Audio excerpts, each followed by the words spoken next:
大家好，我係3A 班劉柏希。我係5B 班周卓琪。你知道今年學校加了無人機嗎？當然知啦。我考你一條問題啊，學校有幾多部無人機啊？我知道學校有24部無人機啊。我再考你一條啊，學校無人機有幾多種課程啊？有2種無人機課程，到我考你啦。嗰2種無人機課程係咩啊？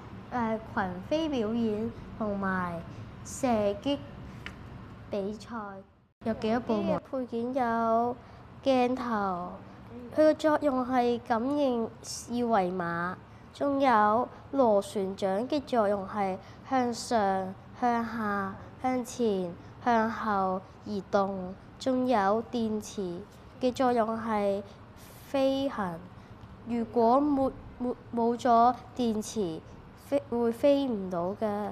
仲有眼鏡嘅作用係保護眼睛。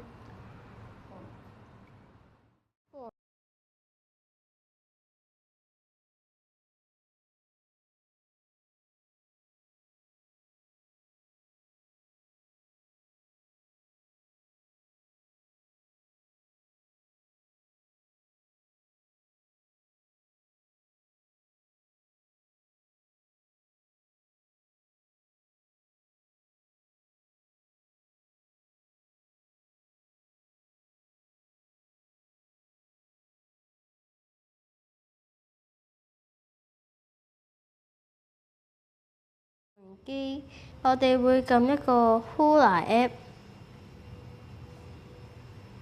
撳編程實驗室，我哋會撳編隊編程，可以隨便揀一個數字。我哋有好多唔同組件，擺完之後，我哋會撳生成舞蹈，撳仿真，睇下有冇着紅色燈，如果有着，就要更改啲組件。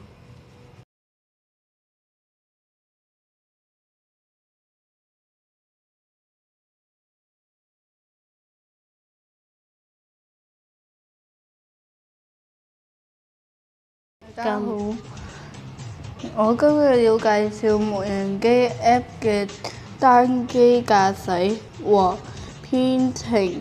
首先編程，呢度有第1章、第2章、第3章、第4章。選擇第1章，你可以做唔同嘅關卡。做完關卡後，係可以返嚟轉換。單機駕駛就係撳單機駕駛先，之後右上角係有個起飛掣嘅，撳1秒鐘。之後呢，你可以控制架機，呢個係去反轉方向嘅，呢個係向上，呢個係向下，呢個左右上下嘅。阿希，係咪6月9號 Happy Fun Day？ 係咪有無人機活動啊？係啊，你點知㗎？3年級至6年級6月9號係可以體驗操控無人機㗎。6月9號 Happy Fun Day！